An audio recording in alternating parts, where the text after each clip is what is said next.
Semua keadaan jiwa kita, hati kita, perasaan-perasaan kita sudah lebih dulu bahkan pernah dirasakan oleh Nabi Muhammad SAW. Kalau Anda pernah gelisah, Nabi dulu pernah gelisah. Kalau Anda bahagia, Nabi juga pernah bahagia. Kalau Anda merasakan kekhawatiran, Nabi dulu pernah khawatir. Dan miniatur kehidupan kita sudah dicontohkan dalam perjalanan kehidupan Nabi Muhammad SAW agar kita bisa belajar mengatasi problematika kehidupan. Allahu Akbar, kalau beliau tidak diutus oleh Allah, kita tidak tahu bagaimana cara menyelesaikan pemetaan kehidupan kita hingga dengan saat ini. Bahkan satu ketika pernah beliau kemudian dalam masa yang telah panjang berdakwah, qadarullah kemudian ada wahyu yang jeda datangnya tidak seperti biasanya. Biasanya datangnya cepat, berganti hari turun wahyu, ganti pekan turun wahyu. Ini beberapa masa wahyu belum turun. Ada hikmah di balik itu. Teman-teman sekalian, tiba-tiba beliau naik ke atas bukit, wahyu belum turun juga. Pulang ke rumah, belum turun juga. Sampai keadaan itu terlihat oleh kalangan kafir Quraisy dan mereka berkata, lihatlah Muhammad sudah gila. Dituduh gila. Jadi kalau Anda cuma dituduh dengan hal-hal yang ringan, dituduh soleh, kan? Dituduh kemudian orang yang berubah, dituduh semakin beriman dan sebagainya, barangkali itu lebih baik. Nabi dituduh gila, Anda bayangkan. Tuh Muhammad sudah gila. Muhammad sudah ditinggalkan oleh Tuhannya. Muhammad sudah kehilangan pegangannya. Muhammad sudah tidak punya orientasi. Orangnya sudah nggak jelas, bolak-balik tidak karuan. Naik ke atas bukit seakan-akan orang yang frustasi dan seterusnya. Tapi tahukah Anda apa yang terjadi? Setelah berbagai cacian, makian, tuduhan macam-macam diterima oleh Nabi SAW, lantas tibalah masanya Allah menurunkan satu surah, bahkan disandingkan dengan surah yang lainnya. Bersandinglah dua surah ini secara bersamaan turun, surah ke-93 dan surah ke-94-nya, terkait berkelindan memberikan satu harapan yang sangat panjang.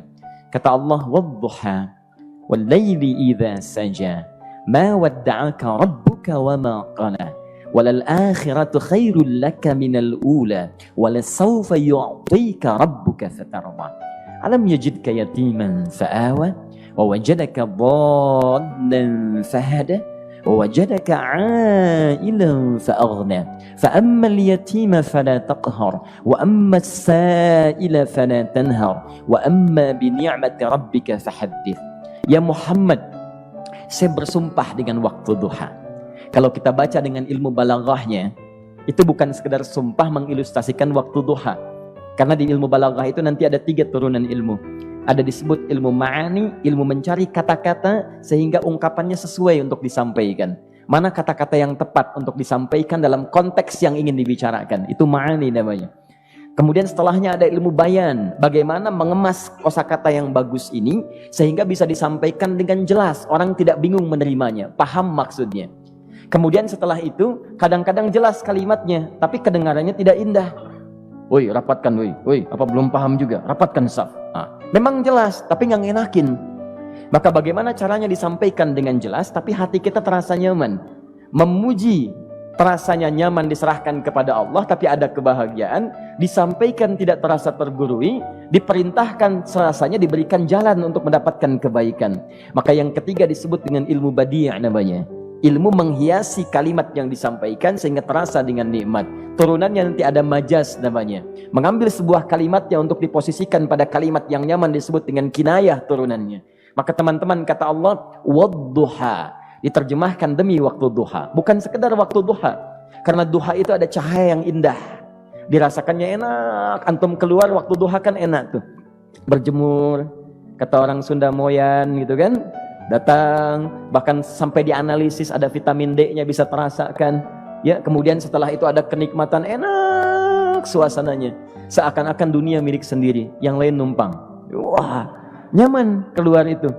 Baik, jadi wadduha itu ingin bersumpah mengilustrasikan waktu kenyamanan yang pernah dilalui. Kalau dalam bahasa tafsir yang luasnya, saya bersumpah Muhammad, demi segala kenikmatan yang pernah engkau rasakan dalam hidupmu, seperti engkau merasakan cahaya duha itu. Engkau pernah senang, saya bersumpah dengan kesenanganmu. Engkau pernah tenang, saya bersumpah dengan ketenanganmu. Engkau pernah nyaman, saya bersumpah dengan kenyamanan yang pernah engkau rasakan. Wal laili idza saja. Dan aku pun bersumpah demi gelapnya malam. Demikian terjemahannya. Bukan sekedar gelapnya malam, saja itu sesuatu yang pekat. Ya, ini belakang kelihatan agak gelap nih. Untuk memberikan proyek, kesini aja Pak, saya cuma ngasih contoh ini. Contoh, saya bukan mengeluh, bukan, ingin memberi contoh. Ya, contoh pada ilustrasi yang mau saya sampaikan. Nggak apa-apa, biarkan saja. Saya mau contoh kasih kata saja. Ya, ini belakang agak gelap untuk memproyeksikan cahaya ke sini. Tapi yang mau saya sampaikan, kalau gelapnya begitu pekat, semua cahaya ini nggak ada. Cahaya nggak ada nih, sama sekali tidak kelihatan.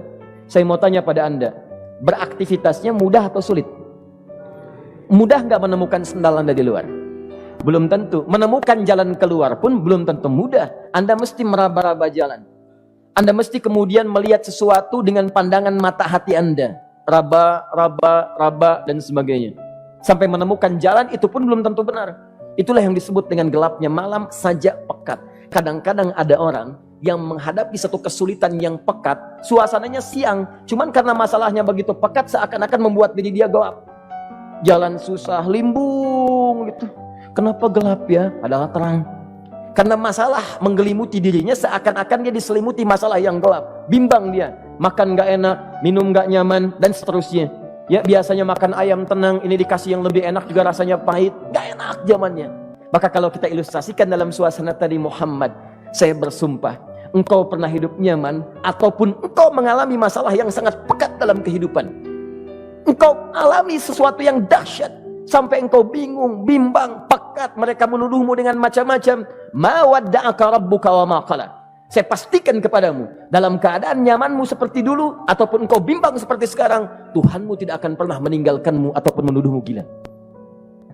Orang-orang yang dekat dengan Allah Subhanahu wa taala, maka Allah akan menjaganya baik dalam keadaan yang tenang dan nyaman ataupun dalam kesulitan yang luar biasa. Walal akhiratu khairul laka minal ula. Nanti saya akan tunjukkan kepadamu, jika kamu telah tabah dan sabar menerima cacian mereka, menerima tuduhan mereka, nggak apa-apa, ini kan muqaddimah. Masa kamu masih panjang. Kamu masih panjang dalam berdakwah, kehidupan kamu masih panjang membawa tugas dan misi. Kalau kamu belum bersabar pada yang sekarang, bagaimana dengan yang di masa depan? Tapi saya pastikan kepadamu, jangankan yang seperti ini, masalah pekat yang paling hebat pun kamu akan hadapi, yang membuat kamu sedemikian sulit lebih daripada ini, yakinkan pada jiwamu, aku tidak akan pernah meninggalkanmu. Ini prinsip dalam kehidupan kita. Jika Anda menggantungkan hidup kepada Allah, Anda bersandar dengan baik kepada Allah, maka ayat ini akan mengatakan, teman-teman sekalian, Allah tidak akan pernah meninggalkan Anda dalam setiap kehidupan Anda.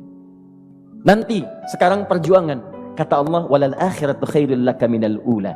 Nanti saat kamu tiba di akhirat, saya akan tunjukkan kepadamu ada yang lebih hebat yang tidak pernah engkau rasakan sebelumnya saat di bumi. Tidak akan ada lagi kesulitan yang kamu hadapi. Tidak akan ada lagi cacian yang kamu kemudian hadapi. Tidak ada lagi kemudian tuduhan yang kemudian kamu rasakan. Aku akan berikan apapun yang kamu inginkan sampai kamu puas. Wala sawfa yu'tika rabbuka fatarda. Nanti kamu pengen apapun, aku berikan. Kalau saufa masih ada jeda, ya. Kalau bahasanya wa yu'tika mungkin seketika. Tapi ketika mengatakan saufa, artinya bukan saat ini Muhammad. Sekarang pun aku berikan, tapi nanti yang di akhirat aku berikan sampai kamu merasa puas. Ayo minta apa saja. Hadir, hadir, hadir, hadir. Tapi yang paling indah, kalau kamu tidak percaya, alam yajidka yatiman fa'awa. Cobalah ingat, kalau sekarang sedang susah, coba ingat dulu. Bukankah saat kamu yatim, aku yang merawat sampai kamu tidak merasakan kegelisahan itu? Lahir bapak tidak ada, aku cukupkan dengan kakek. Kakek meninggal, aku hadirkan ibu dan paman hadir di sekitaranmu. Ibu meninggal, ada kakek. Kakek meninggal, ada paman. Dan Khadijah hadir di sekitaranmu. Bukankah aku rawat pada saat itu? Wajadaka dhallan fahada. Kamu sedang bingung, sedang susah, bukankah sering aku berikan petunjuk kepadamu? Wajadaka ailan fa'aghna. Kamu merasakan kesulitan, lahir dalam keadaan yatim, tidak ada pendukung, maka aku jadikan kaya. Bukankah saat kamu menikah dengan Khadijah, aku tambahkan lagi pendukung untuk misi dakwahmu? Ini pesan dalam Al-Quran. Kalau Anda sedang merasa susah, kalau ingin menenangkan diri, ingat-ingat yang baik-baik yang dulu. Kalau Anda sedang jatuh dalam bisnis, ingat-ingat saat Anda meningkat dalam bisnis Anda. Allah tidak pernah tinggalkan Anda. Mungkin ini ujian untuk membuat Anda lebih hebat lagi di masa depan. Kalau Anda tidak tahan bantingan yang sekarang, bagaimana Anda bisa mengatasi pelintiran yang akan datang? Karena dalam kehidupan bukan cuma dibanting. Anda mungkin mengalami penyingkiran, penyungkuran, lipatan, guntingan, bantingan, macam-macam. Jikalau satu gaya belum bisa Anda atasi, bagaimana Anda bisa berharap mendapatkan turunan yang lainnya? Selalu ingat bahwa jika hidup Anda ingin tampil gaya, Anda harus merasakan tekanan dalam kehidupan. Karena F selalu berbanding lurus dengan P, hukum Pascalnya. Gaya berbanding lurus dengan tekanan.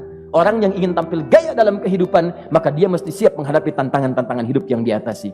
Turun ayat sampai ujungnya. Jikalau kamu sudah begini lagi, jangan pernah kamu membentak orang lain. Jangan pernah merendahkan orang lain. Karena Allah pun menjaga setiap hamba sepanjang ia mendekat kepadamu. Setelah itulah turun kemudian surah Al-Insyirah. Alam nashrah lakas sadra. Antum kenal Nabi Musa? Baik. Tapi agak lumayan lah. Tadi saya di Soreang kenal Fir'aun. Di sini Musa. Baik, alhamdulillah. Perhatikan ya, dahsyatnya pemberian Allah kepada Nabi Muhammad SAW. Nabi Musa alaihi salam, dan sering kali kita bacakan untuk memohon kepada Allah. Rabbi syrahli sadri. Perhatikan baik-baik. Ini keunggulan Nabi Muhammad SAW dibanding Nabi Musa alaihissalam. Dua-duanya Nabi, Rasul, tapi masing-masing punya keistimewaan. Musa, Nabi, berdakwah, memohon kepada Allah kelapangan hati. Rabbi syrahli sadri. Ya Allah, tolong lapangkan hatiku nih. Kenapa mesti lapang? Karena pasti Musa merasakan nih. Saya tahu betul karakter Fir'aun. Belum apa-apa sudah memaki.